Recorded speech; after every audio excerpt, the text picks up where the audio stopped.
What time is it? What's going on, YouTube? We are all back in the same building. Jamie's back there, Etiana, Adina, myself. Etiana's here every other week. She's usually partying. Absolutely not. She's usually sick. She's recovering from partying is what she's doing. I'm just kidding. She's been on so many dates that it's hard to keep up. Stop. Don't say that. Welcome back, Etiana. You want to tell them what's going on? Or where you been? Honestly, no, we keep switching what day we're doing podcasts last That's minute, and then I don't get to come because I set That's an true. expectation of a schedule. Check. We gotta set a better schedule. That's what she's saying. So definitely. All right, episode 85, second podcast on Trust and Inspire by Every Stephen week, I think we should plan to celebrate our 100th episode. I think we should do something really A party! cool. Yeah. I'll let you guys decide that. I'm Okay, good with we're whatever. throwing a party. And where, like, have the podcast at the party? Yeah, something. Let's do something totally different. Yeah, Cool. we can Let's do do a it. live one. Yeah. You can invite everybody that's been on. It's Amazing. like 5 people. What's his name? John John. and Grace Parks. Oh, They're on week 3 of a makeover, like a remodel. That's Is not going well. really? Yeah, I told him I was praying for him because he just said he's stressed. He said he hadn't seen his kids and he doesn't know how long. Oh, So, but he's working hard to sell that house. So, dang. all right, ready? Yep. 3, 2, 1. Let's go. Hey everybody, welcome back to the Made for More Consulting Podcast, episode 85. We are a podcast that helps build leadership into our personal lives and build leaders so that we can in turn lead the people around us, lead our own lives, and make sure that we are growing. Because we all know that what you don't obtain and what you don't have is what you cannot pass along. And if you try to, it's not going to work. So, Adina, welcome back. Glad to be here. Tiana is back. Hello. She's back. Jamie's back there. And we are, again, second podcast on this amazing book, Trust and Inspire, by Stephen Covey. One of the best leadership books on culture that I have read to date. I think Adina said the same thing. You know what? Whenever he shared like your story on his, so I went to follow him, and he doesn't have that many followers. Because he's very underrated low-key. as an author. Yes. Yeah, I think people recognize his father more, but people that do know who Stephen Covey is, his son, the one that follows, or we follow and shared our story on his Instagram, he is just that. I think he's just low-key. And people don't know about. So I saw in this book, in one of the chapters, they mentioned another book that he did, Speed of Trust. Speed of Trust. And that's when I was like, okay, will probably be a really good one. If this one is that good, I bet that one's great. Is it just as big as this freaking book? Adina was saying earlier that we could probably do an episode on each chapter. We can't, so that leads me to tell you we do not read the entire book when we cover the books. We want you to go pick up this book because of all the good information there is, all the good examples, all the like tangible steps that you can take that he gives you. So make sure you go pick it up. Trust and Inspire by Stephen Covey. Thank you to him for sharing our post on his social media. If you could tell Stephen Covey, he only has 2 followers. If you could tell him like one thing about like this book, what would you tell him so far? That I think, well, no, not that I think that this is what the culture today needs. Every working culture needs. For sure. To read this book. I was really thinking though, I think he could have made this into 2 books. And, you know, we haven't read Speed of Trust. No, we have not. But I was like, I think you could probably break this up and. Yeah, he's a good, again, great author. Great author. And he's so like detailed. Like his brain must just take everything apart in teeny tiny pieces. Yeah. It's like he's so smart. Yeah. I wonder if his kids are. All these questions. So he almost seems like a 12 Steps to Life. What's his name? The doctor, professor, the one that I can't believe it.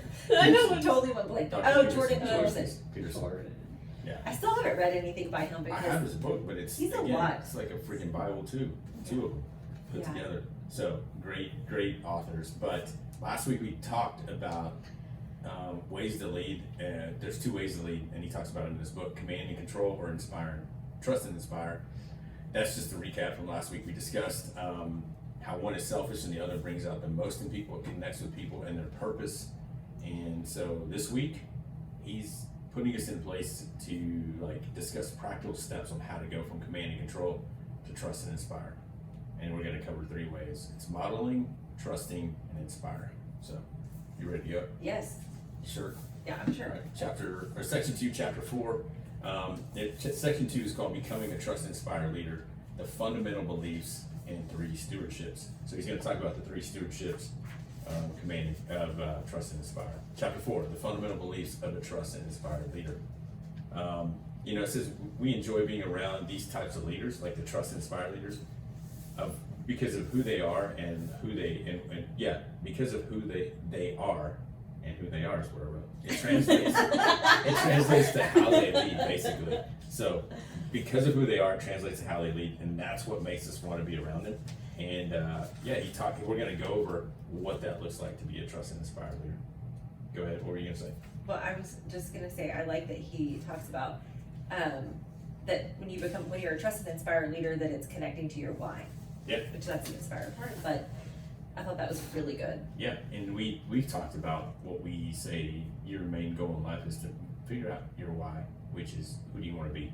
A good example of trust, inspire leader, and command and control is a good pair of glasses versus broken glasses. I thought that was genius. Okay, that's so funny. Is I don't remember that example. Really? That's like but I also but I listened to this 2 weeks ago. Okay. Because she's flexing that she's ahead of everybody. Well, because I thought we were doing more the last time. So no, but think about it. If you put on a pair of good glasses, you have enhanced vision. You can trust what you're seeing. It's clear. It's better. It serves you better, and you learn better. Versus broken glasses, which do what? Command and control. They blur. They confuse. You cannot see. So think about that. That's interesting. And I think in cultures today, if you cannot see the vision, again, just say, hey, how do we fix that? How do we step over and go? How do we clarify this? There's a paragraph on page 82 that I want to read, and it says this.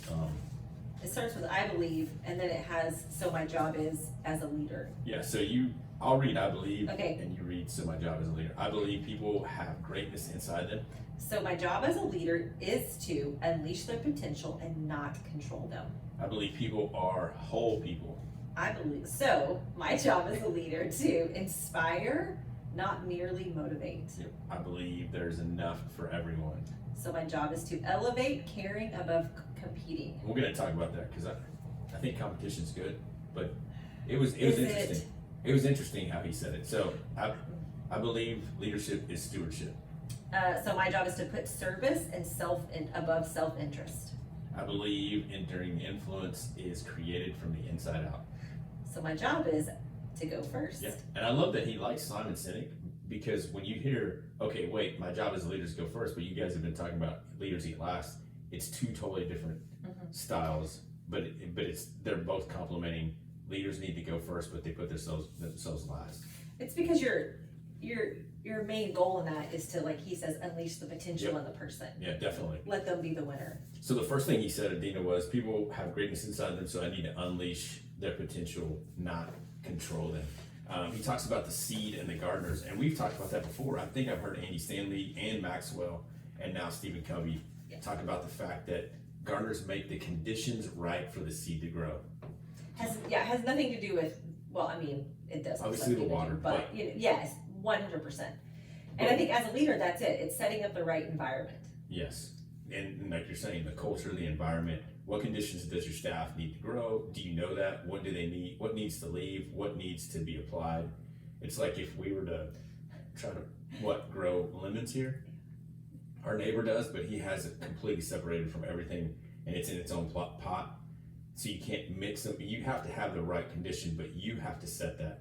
So and you have to remove the weeds, which would be the toxic people, the toxic culture. Yes, exactly. So trust and inspired leaders communicate people's worth and potential to them, and that's considered belief. They believe in them. So one of the things he says in there is that it isn't enough to believe in your team. You have to communicate that. You have to tell people, I believe in you. Because so many leaders are like, well, I mean, I believe in my team, but you have to reiterate that over and over again. You have to say, like, I believe in you too. And then fill in carry out this project, make the best decision, whatever it is. And I think that is a great statement as a leader. If you can just put that in the back of your mind, when somebody in your team comes and asks you about something, just to say like, hey, I believe in you. Because it's so tempting as a leader to want to answer that question, tell them what to do, instead of just saying like, hey, I believe in you. I believe that in this situation that you are going to do what's best, you know. And so if you're a command and control leader that's trying to shift the culture to be trust and inspire, like you just said, that's a huge action step to go. Be specific when you sit down with someone to go, I believe that you can lead us into this next event, and I'm going to trust you to do this. So tell me, tell me what your win, what's considered a win for you. Let them give you feedback, but you have to be the one that's affirming them to go, hey, I believe in you. Well, and he asked he asked a couple questions, and one of them was like, do you believe that this is best for the organization? And have you put everything that you have into this? Do you believe that this is the best that you can do? And he asked some question about the organization and about them personally. Yep.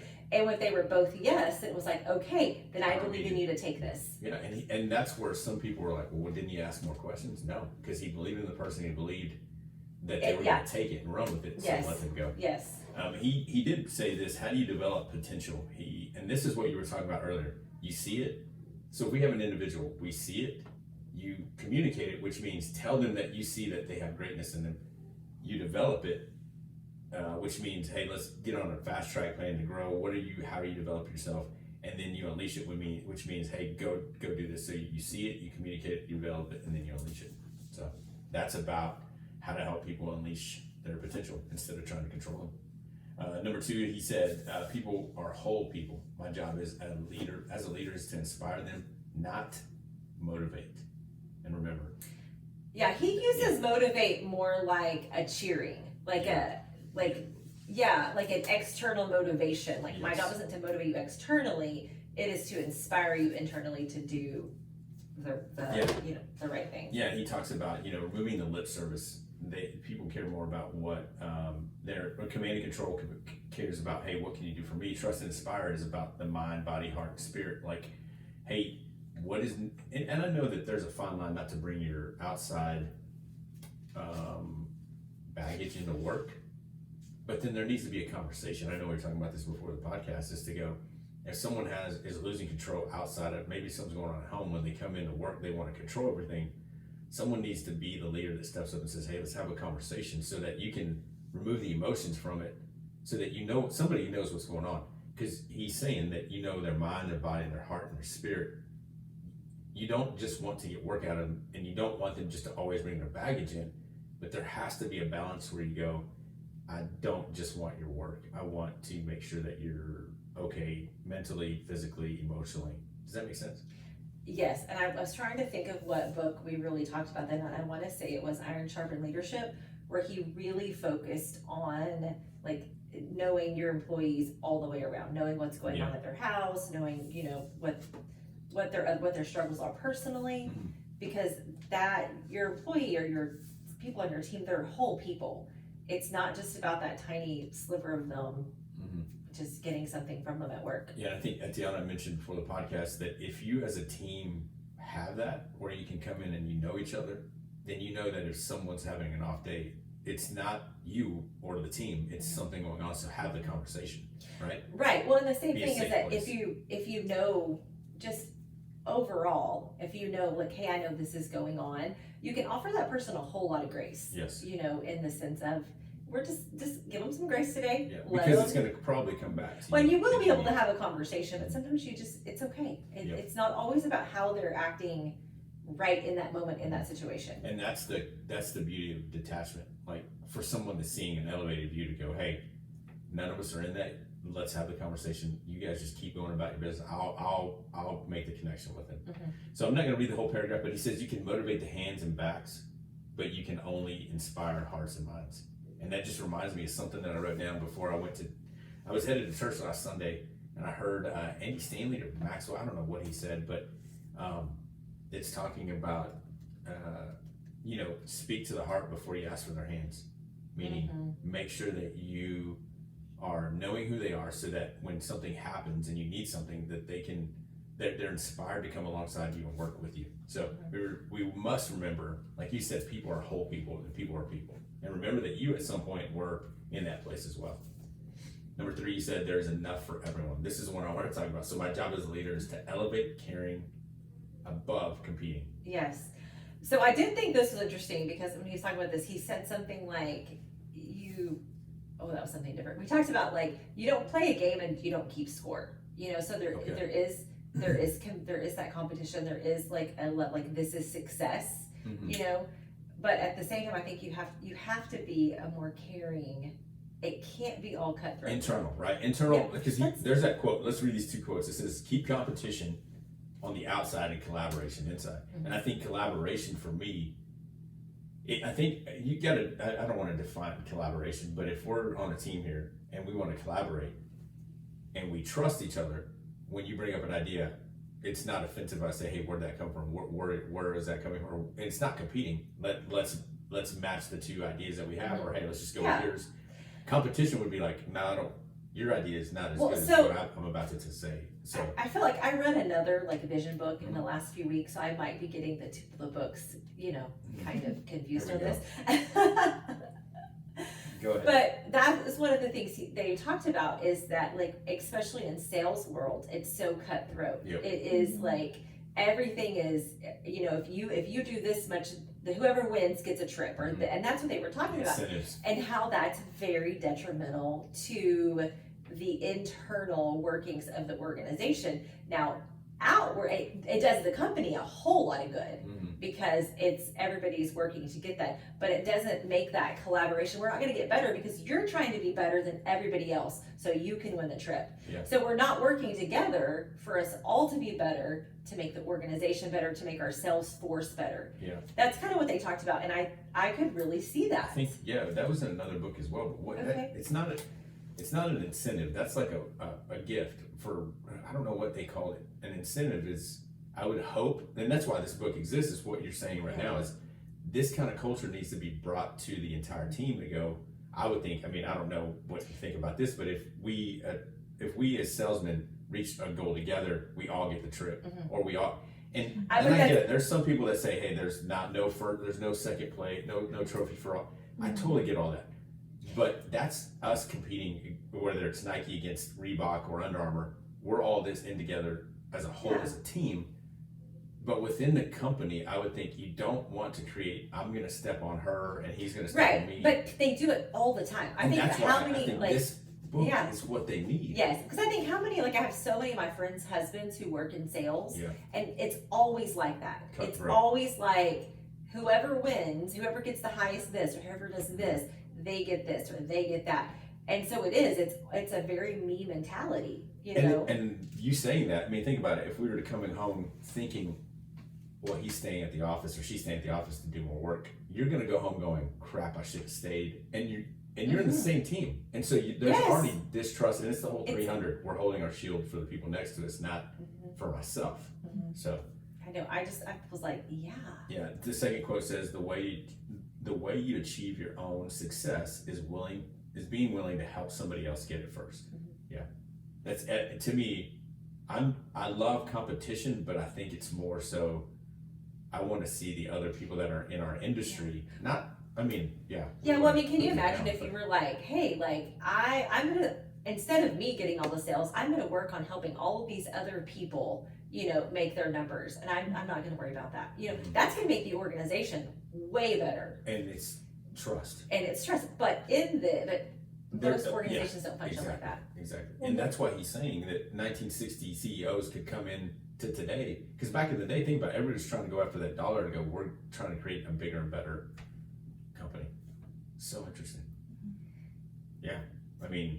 That competition, I think that if anyone, that number 3 would make people think through, we could probably go further and be better if we took the competition out. And I know it's going to take work, but rewrite your incentives, make them benefits rather than incentives. You said it is keep the competition on the outside. Yeah, compete against the people around you and have all the collaboration. How can you be better as a whole? Yeah, and one of the things that we say all the time is there's so many stories in this book that you need to go get, because there's a story about the woman that came in and she removed all the competition and she strictly brought the team together to go after the competition. But that's on the so outside. interesting though, is because there are leadership books that I've read that say the opposite. They're like, don't worry about what your competition is doing. You don't worry about any of that. Like, don't, set, like, you worry about what's going on internally. It's So weird. that's not in competing internally. But yeah, I get what he's saying. I just think build team, right? Like Yes. like it says, collaboration inside, competition outside.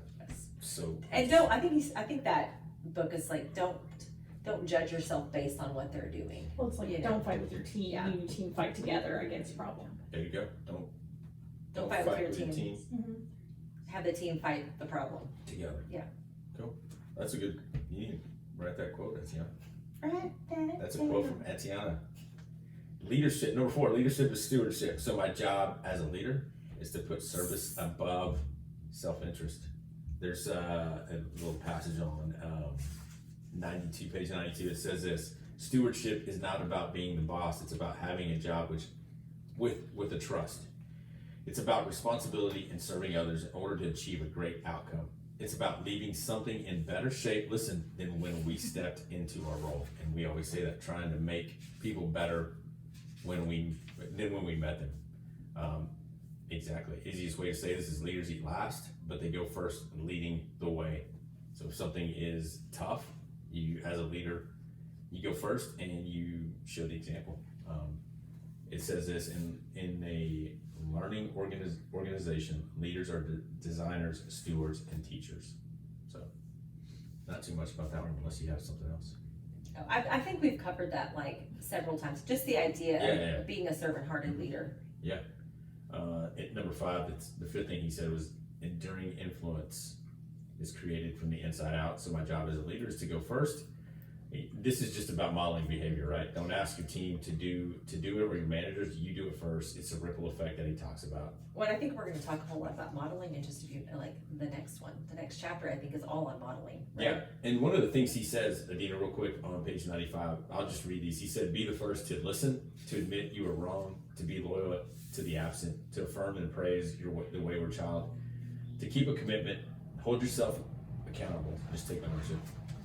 Be the first to admit that you're unsure, take responsibility for poor results, create transparency when everyone else is operating from hidden agendas, to tell the truth instead of creating a spin, to extend trust, give someone the benefit of the doubt, be the first to show respect, share difficult information, choose abundance, be courageous, clarify expectations, and assume positive intent. So as a leader, those are the things he's talking about going first on. And just like the end of every chapter, there's command and control, and there's trust and inspire. And Dina, you read command and control. Command and control is a machinist. And trust and inspire, a gardener. That just sounds weak, but it's not. I get it. Does it not? Man, sorry for everybody that's a gardener right now. I'm not, I suck at my yard. Gardening. My yard right now has poop in the front yard, and if a match fell in our front yard, our whole house Well, would let's burn. move on. Exactly. Okay, go ahead.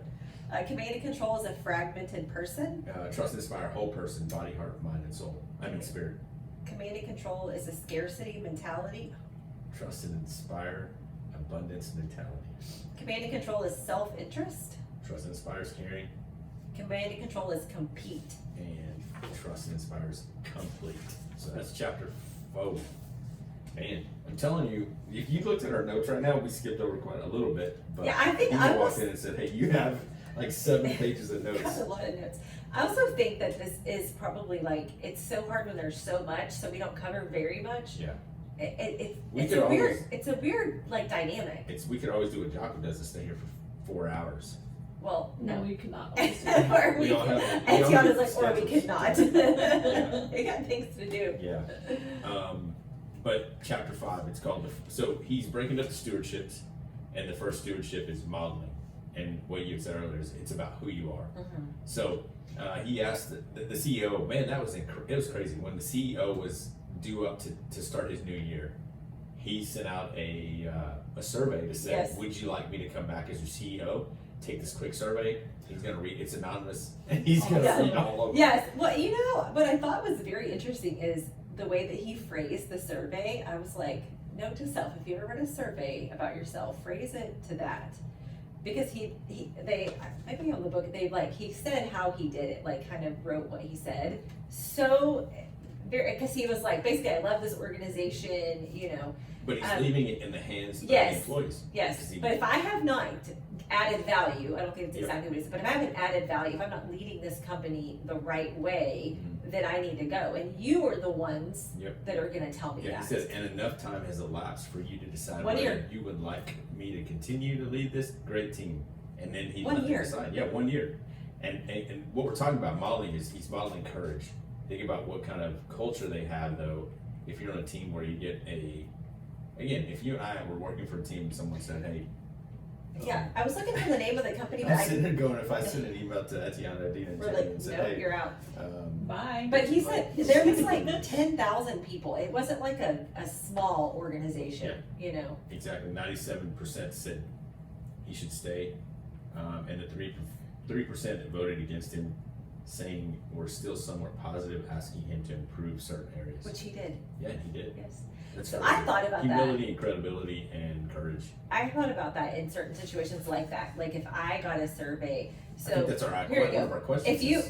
So if you're like, hey guys, should I be the leader? Continue to be the leader.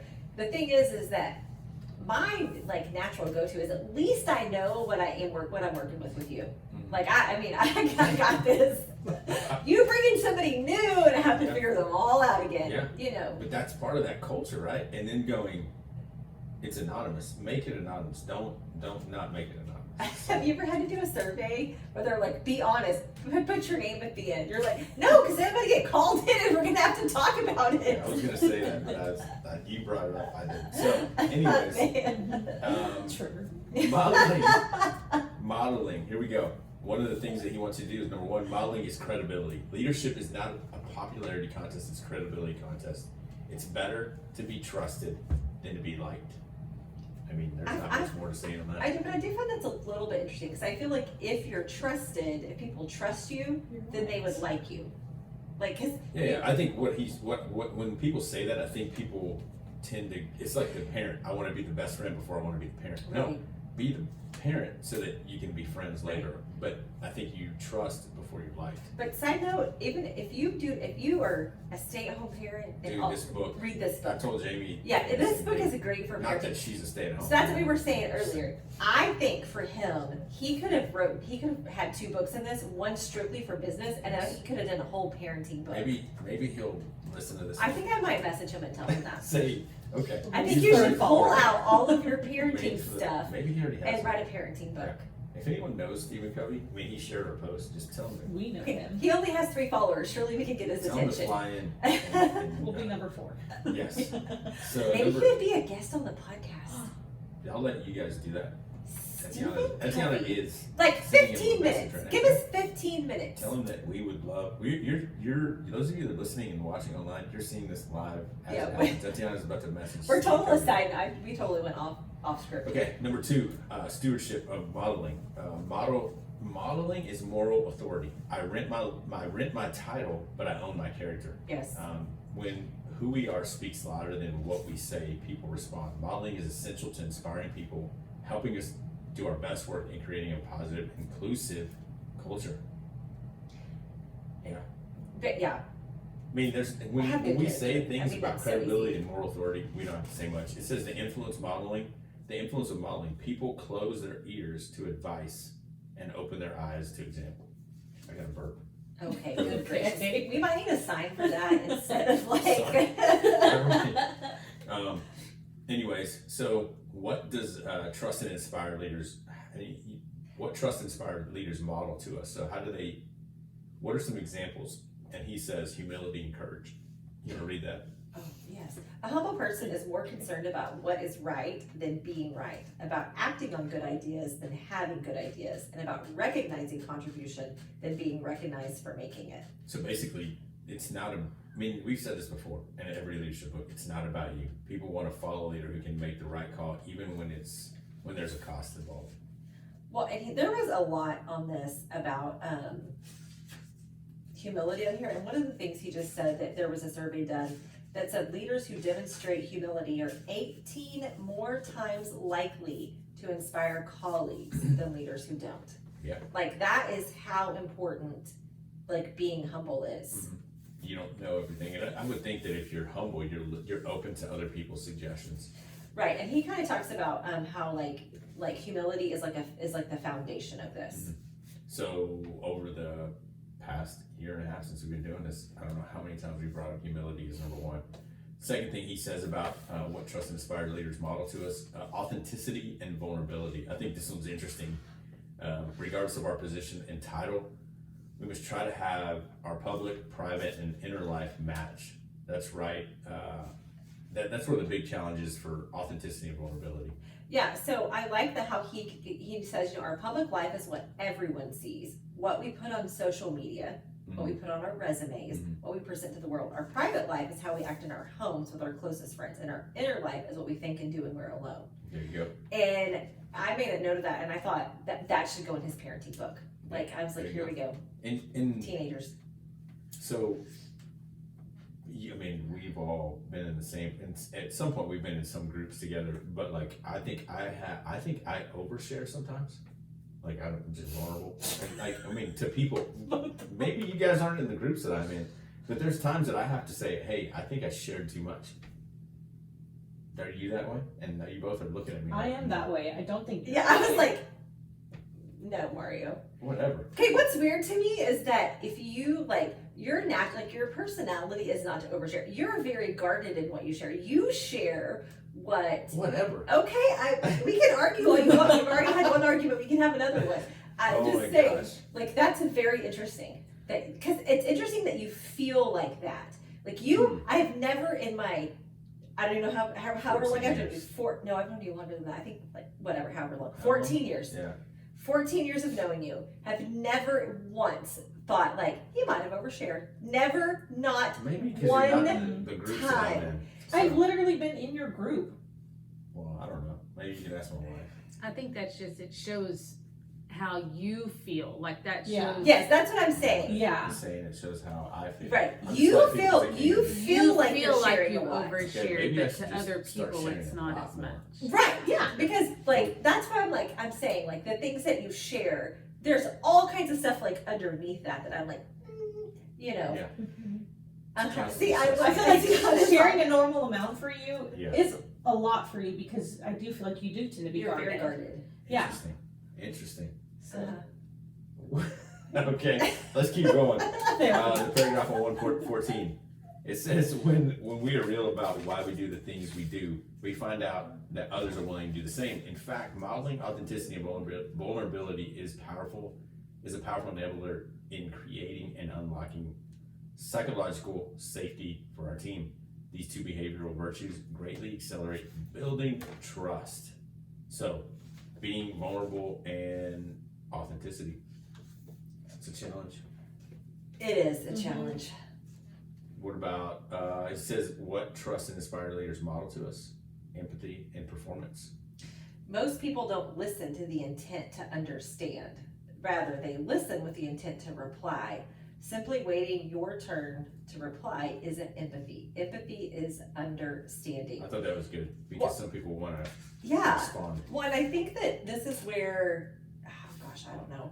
I thought this was where he talked about like Popeyes the business was doing like there lots of complaints stuff. So she went like to all the franchises and she just listened. Yeah, and some people were upset with her because they said, why are you wasting your time going around to every single franchise? And she said, that's who the people are that are going to run this company. And she did, and she turned it around completely. Well, and I wonder how much of that was they just felt heard. I think that's something in that I know that she did make changes. She made a lot of changes, but I think at the same time that a lot of times people just need to feel heard, and so many times as a leader, I'm pretty sure he says this in here, a leader feels like it's their job to fix it. Yeah, and remember he said, trust and inspire, it says they leave feeling understood. The command and control, what you just said, they go, how do I fix you? Right, how do I fix this? How do I make it better? How do I find a solution? And I think with the empathy, it really is just, I hear you. Yeah. And not feeling like you need to respond in any kind of way. Yeah, and I think what you had said about her, this is what she wrote. She said, leadership is not about your ambition. It is about bringing out the ambition of your team.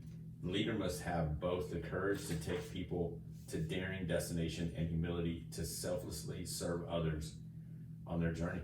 And that's that Cheryl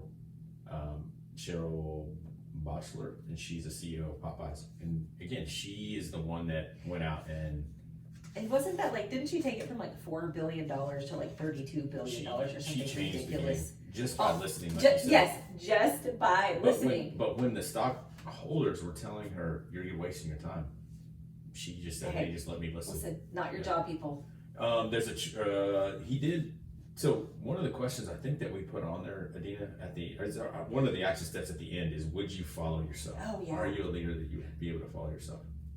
I thought that was so interesting because I try to look at it as the people that I lead. Like I try to look at it from their eyes, and it's very interesting because that goes back to, what am I doing to show them these things?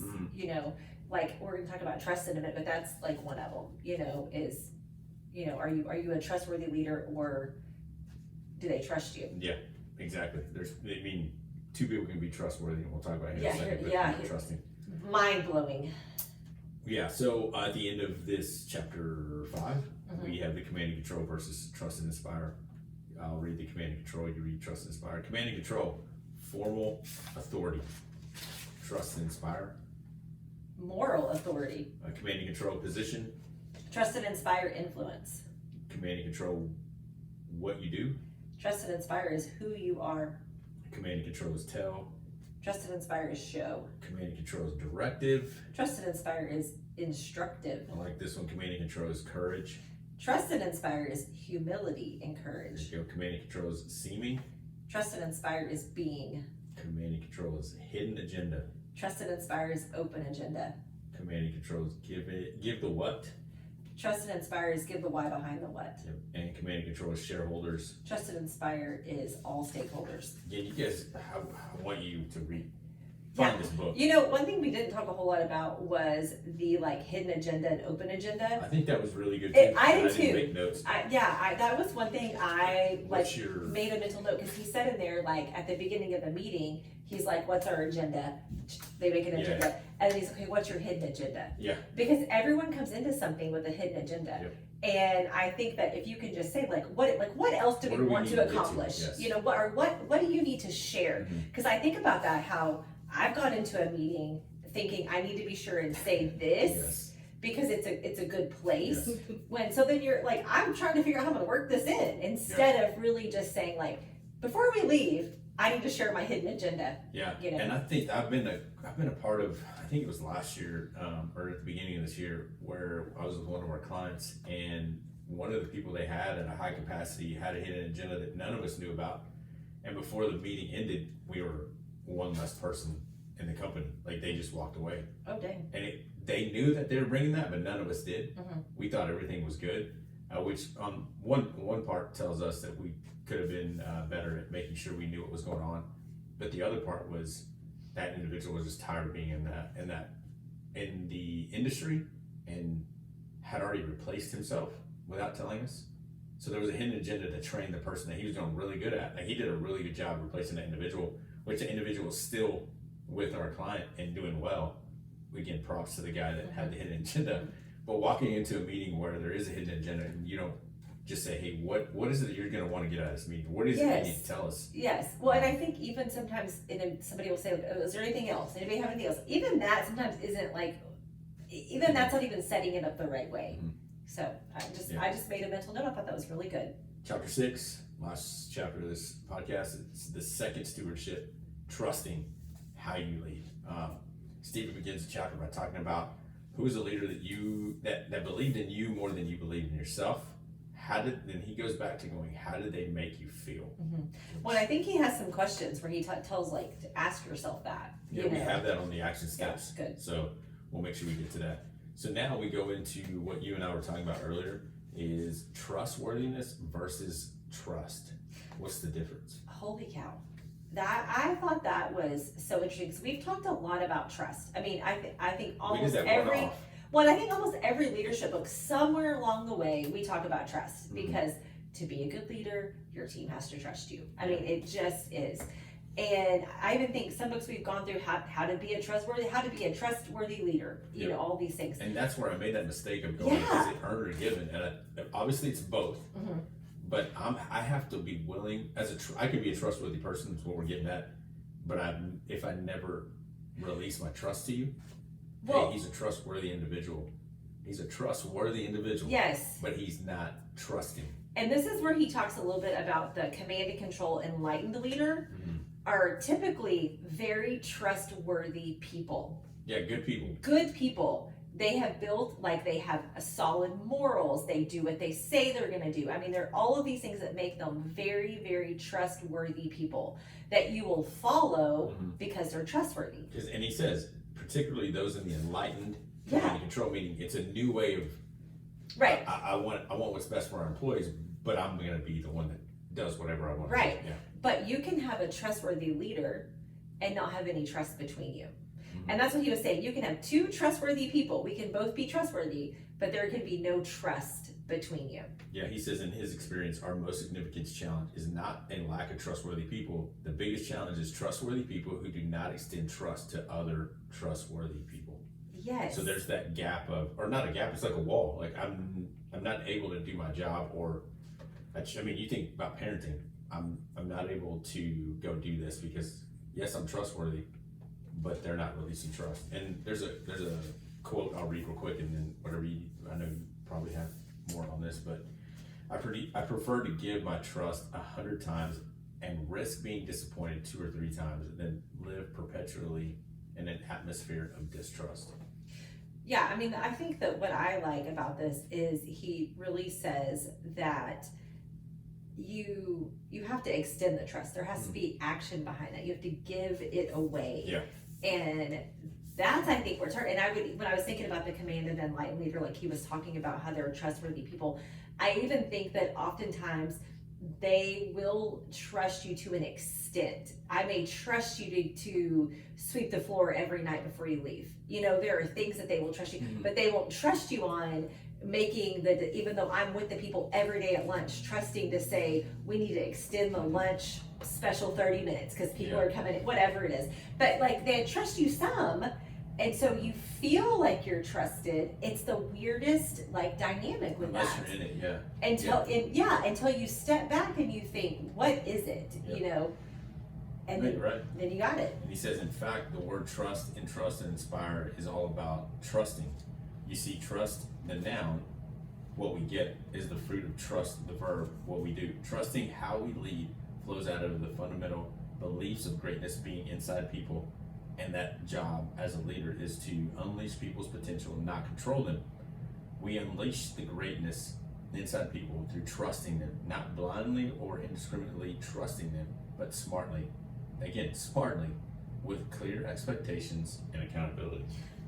Yeah, and he talks about how oftentimes command and control enlightened leaders, they feel like they are extending trust because they trust you, but they're not. And that's where it sends really mixed messages on your team and between you. And this is where one of my buddies I said it wrong the other day where I said trust is given, not earned. I said it the wrong way.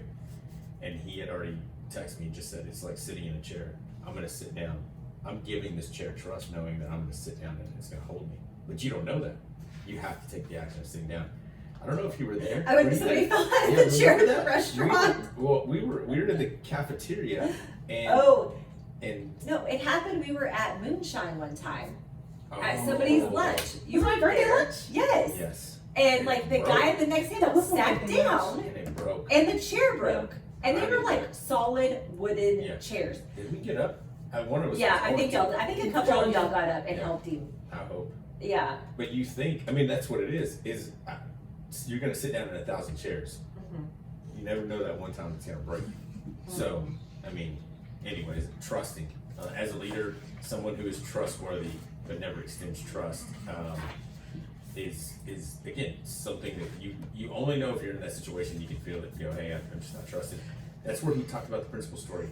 The principal heard a story from one of the teachers and said, hey, I want to change this. And the principal said, hold on, is this good for the organization? And the guy said, yes. Yeah. Yep. Is this good for, is this going to lead us to the next stage? Yes. Then go do whatever. And the person was like, I didn't even tell you the whole thing. I trust you. Yeah. But he said, he's telling him the where we're headed. Is this for best for the team, and is it helping us get to where we're going? I feel like I underline those in my books. I feel like I need to go back and do that. And yeah. Like mark those down.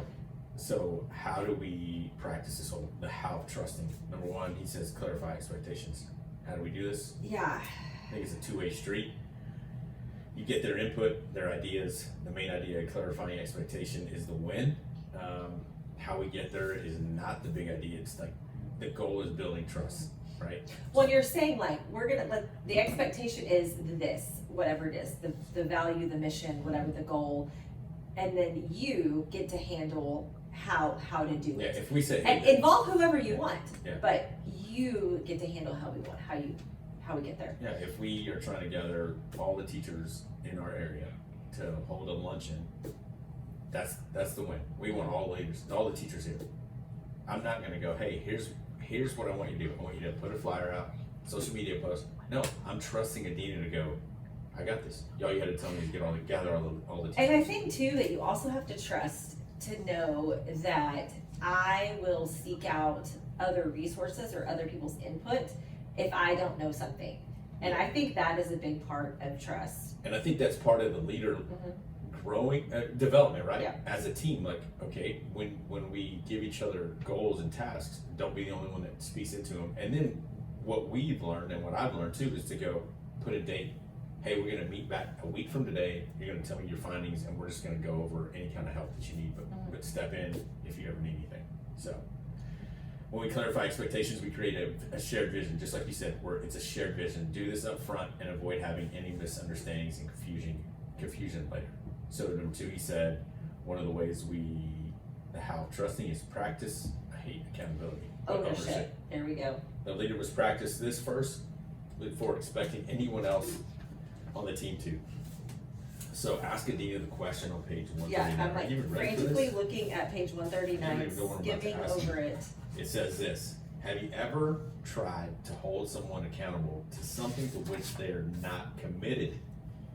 It's more work for you and it's exhausting for both. Yes. So have you ever had someone that didn't believe in the vision? I could do a whole podcast on this. Okay, here we go. Because I'll give you my 1 minute story. This happens all the time in parenting, at work, is that what he's saying is, I can't care more about this than you do. Yeah. I can't hold you accountable to something or make you have ownership in something that you don't. And so if I care more about it and I'm trying to hold you accountable for that and you don't have the same level of accountability, then all it's gonna do is create this dynamic of nothing happening. It's a cycle of nothing. And nothing will happen. Yeah. It's even back to the fleas, with jumping up in the container. I think when that happens, it's like you're pressing the lid lower and lower and lower every single time. I'm trying to hold you accountable for something that you don't care about. And you're wasting your time. Yes, That and could then be the fleas are just jumping lower and lower. And I say that all the time with people is you can't care more about it than they do. So how do we avoid that? The expectation up front, like he said, is to maybe there's 4 of us in a room and you're over an event. You can ask. There's a lot. I mean, a lot can go back to like the why, interest. like into that. Like, do they understand the vision? I mean, I think there are some questions that you have to go back and ask yourself, and it really may be that that's not the right thing for the company. It really may. I mean, there could be so many different things in that. But if you're ever in that situation, instead of pushing, lowering that lid down, you have to stop and go back to the very, very beginning. Are these the right people on my team? Is this the right project for right now? Have I sold the why? Do they buy in? And they talk, the other book I read talked a lot about listen to stories, listen to complaints, whatever's going on, that tells you the gaps in your organization. Yeah. Because if you're the only one that has the vision, the why, and you're at these meetings and we're not, when you come sell it to us, we're like, why would we even do that? The step you're saying is to listen to us, go, hey, here's what we want to do. We want to gather all the teachers of this district.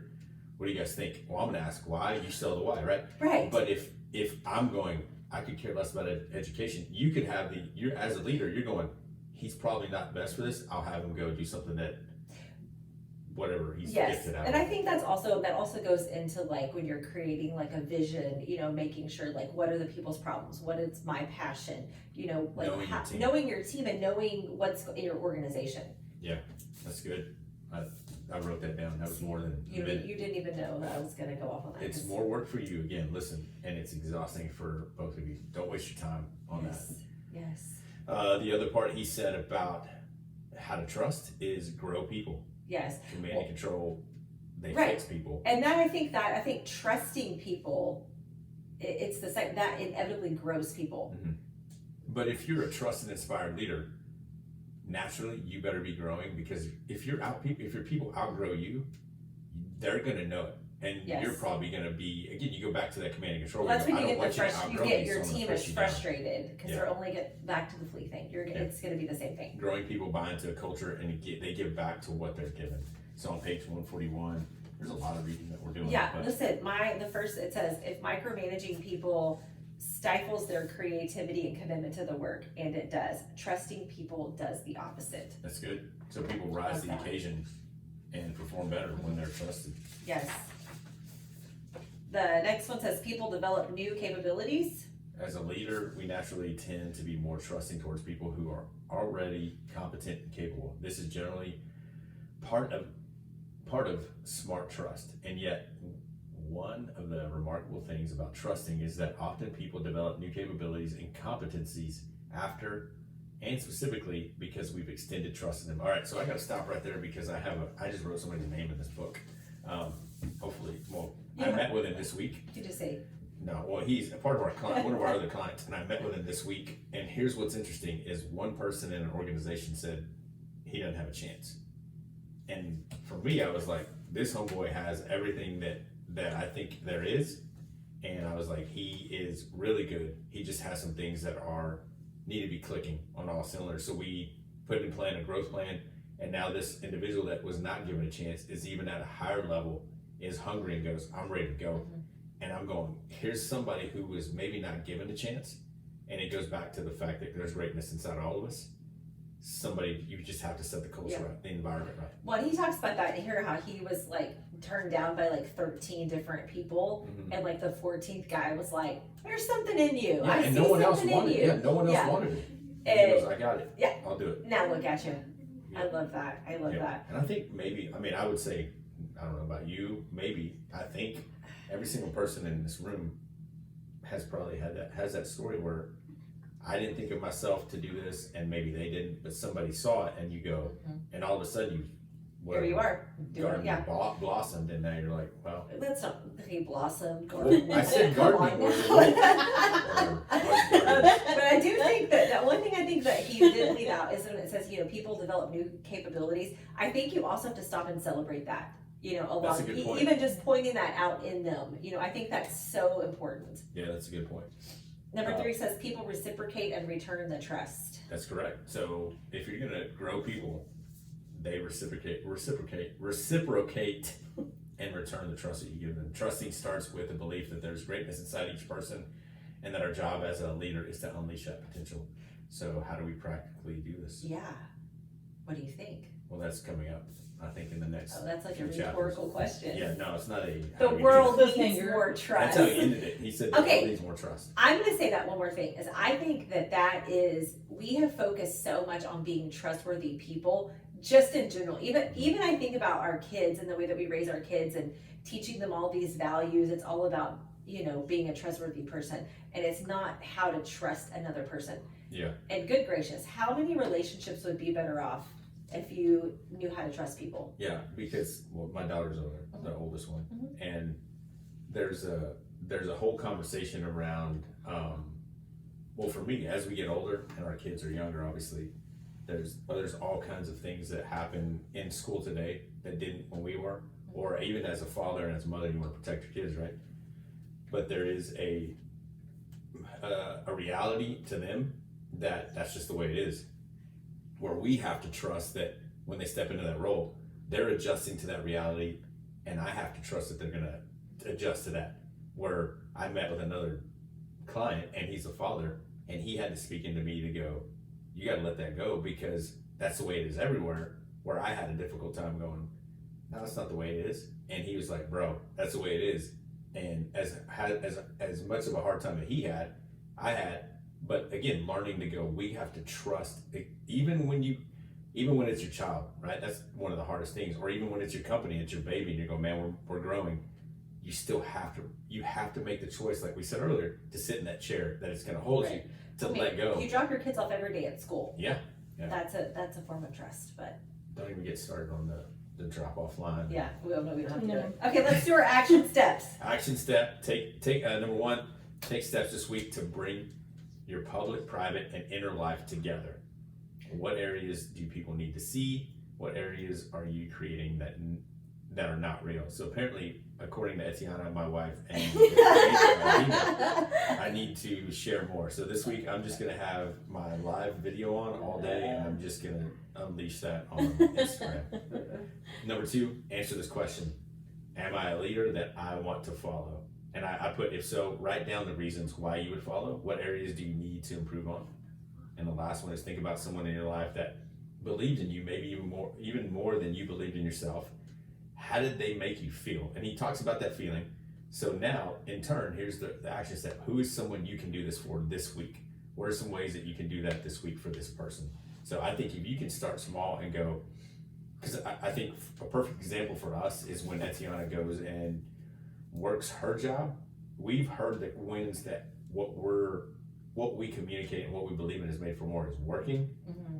And we've already said we're going to have her on to talk about how that is played out, because it's happening weekly where you go, she's having to practice what we are talking about. Mm-hmm. I think we all do. Yeah. But more so the speed of trust that she's getting, that book, Speed of Trust, and people that are open to it versus people that are closed to it, or people that are seasoned in command and control, and how much harder it is to have that conversation where she's been given trust, but there are issues of command and control where they butt up against that, but she has the elevated view to go, here's where I'm trying to get to. So it starts with, how are you going to make those people feel, and how are you leading those people through being inspiring to them? So, I don't think I'm quite ready to like send a survey out to the people that I lead, being like, hey, like, think you should keep me around. that could be, But I definitely think yeah, there you go. I definitely think like in, so I'll say like in 6 to 9 months, just do it. Yeah.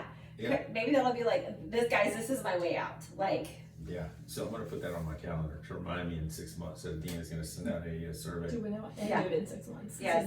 So I that's need a little more time, but yeah. episode 85. I'm not going to say much about, other than what Etiana, there's some things that Etiana and I are working on the back end for September. But I will say something that Adina wants to share is that she's trying to, or you guys are going to create, is episode, there's going to be a party apparently. Yeah, for episode 100. And everyone is invited, even if you live out of the state. Dina and Etiana will put you up in a place. I would. Yes, we will. I would absolutely love if somebody would come visit. Okay. My tiny studio. Yeah, Etiana has tons of room for you to stay. But episode 100 is 15 episodes away. Adina said she wanted to start a countdown, so we're on our way there. We do have a few more episodes with Trust and Inspire because we're having to extend it. Like we do appreciate you guys listening, following, and Stephen Covey, hit us up. Let us know when you want to do a like just a few minutes. We can even just do like an Instagram live, like where you can talk and he can just join you. That'd be great. Just a few minutes. I would love to know a little bit more about him, especially. This is what I want to know. Like growing up, when your dad is one of the best like leadership, I guess it would be professional or personal development would have been more like his area.